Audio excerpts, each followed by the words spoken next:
अच्छा सवाल है। राजनीतिक दौर में मोदी जी का करिश्मा सबने देखा है, लेकिन सितारों की दुनिया क्या कहती है, यह अपने आप में एक अहम सवाल है। क्योंकि ये देखा जाता है कि व्यक्ति कर्म करता है, लेकिन अगर सितारे उसके साथ होते हैं तो उसको सफलता के मुकाम तक पहुंचाते हैं। मैंने नरेंद्र मोदी जी के जन्मांक चक्र का आंकलन किया। मैं आपको बताता चलूं, मुझे जो सूचना मिली, जो मेरे पास साक्ष्य आए हैं उनके जन्मांक चक्र को लेकर के, नरेंद्र भाई मोदी का जन्म 17 सितंबर 1950 को प्रातः 11 बजे गुजरात के वडनगर, जो कि मेहसाना डिस्ट्रिक्ट में है, वहां हुआ है। उसे देख करके जो जन्मांक चक्र बन रहा है, उस जन्मांक चक्र में मैं पहली बात आपको यह बता दूं कि अगर इसमें 3 से 4 मिनट का फर्क रहता है तो नरेंद्र भाई मोदी का पूरा जन्मांक चक्र बदल जाता है।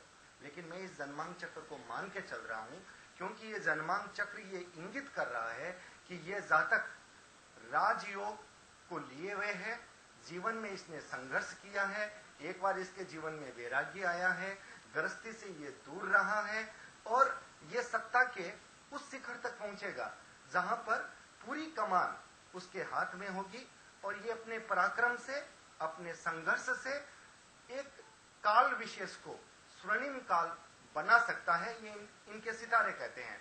आइए मैं आपको सितारों की दुनिया का थोड़ा सा विवेचन करता हुआ ले चलूं। जो सृष्टियां हैं कि मंगल और चंद्रमा का योग। चंद्रमा उनका नीच राशि का है, लेकिन मंगल स्व राशि का है, नीच भंग हो गया है।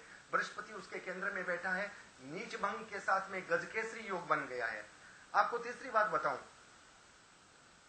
ग्रहों में नक्षत्र परिवर्तन हो रहे हैं, जैसे शुक्र का सूर्य के साथ, जैसे गुरु का मंगल के साथ। दशाएं मोदी के लिए अनुकूल है। ये सारी स्थितियां जो इस तरह से बन रही है, वो इतनी अनुकूल बन रही है। मैं उनके D1 से जाता हूं, D9 में जाता हूं, D10 में जाता हूं। एक बात आपको और बताऊं, मोदी के जन्मांक चक्र की वर्ग कुंडलियों के जितने भी खांचे हैं, उनमें मंगल लगन में बैठा है। तो ये लगन में बैठा हुआ ग्रह मोदी को राज्य सत्ता भी दिलाएगा। मोदी आत्मविश्वास से भरपूर है, मोदी पराक्रमी है, मोदी योद्धा है। और एक बात आपको कहना चाहता हूं कि लोगों के मन में एक आशंका है कि मोदी तानाशाही है। तानाशाही का मोदी का रूप शायद अभी नहीं दिखेगा, लेकिन दिखेगा। और मुझे लगता है इस देश को जरूरत है तानाशाही का एक व्यक्तित्व आए। और ये जो घटनाएं होगी वो 2021 के बाद होगी।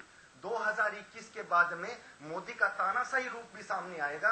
और 2028 तक का जो पीरियड होगा, उसमें मोदी इस देश को, हिंदुस्तान को विश्व के पटल पर नंबर 1 पर लाकर के खड़ा करेंगे, ये उनका ज्योतिष आंकलन कहता है। संजय जी बताइए, आपको क्या लग रहा है कि प्रधानमंत्री कब शपथ लेने जा रहे हैं, कब इनका बैठक हो जा रही है, क्या लग रहा है प्रधानमंत्री बन पा रहे हैं? बिल्कुल, देखिए मैं एकदम ये कहूं कि बन पा रहे हैं, ये विधाता के हाथ में है। लेकिन ज्योतिष आंकलन जो कह रहा है, और जितना मैं उसको पकड़ पा रहा हूं, उससे बिल्कुल ये लग रहा है 16 तारीख को, 13 तारीख तक, 12 तारीख को मतदान खत्म हो रहे हैं। और आपको बताता चलूं कि 12 तारीख तक जो मतदान खत्म हो रहे हैं, उसमें चंद्रमा में, राहु में, शुक्र में चंद्रमा का अंतर है। तो यहां मोदी के पक्ष में जबरदस्त सैलाब बहेगा। और अब रिजल्ट की बात करते हैं। 16 तारीख को रिजल्ट आना शुरू होगा। मुझे तो ऐसा लग रहा है श्रीमान कि 17 तारीख को मोदी के हाथ में सीटों का, या आपको बोलो संख्या का खजाना इतना हो जाएगा कि 17 तारीख की शाम तक एनडीए के लोग मिलकर के रात को ही मोदी को नेता बना दें। और 17 या 18 को मोदी को संसदीय दल का नेता बना लिया जाएगा। हो सकता है 18 से लेकर के 22 तारीख को जैसे एनडीए की तरफ के लिए कॉल आ जाए, और जो बाद में बाकी की औपचारिकताएं हैं, वो उसकी जो है औपचारिकताओं की पूर्ति हो। तो एक बात स्पष्ट लग रही है कि मोदी जी प्रधानमंत्री बनते दिख रहे हैं। लेकिन एक बात मैं आपको ये कहना चाहूंगा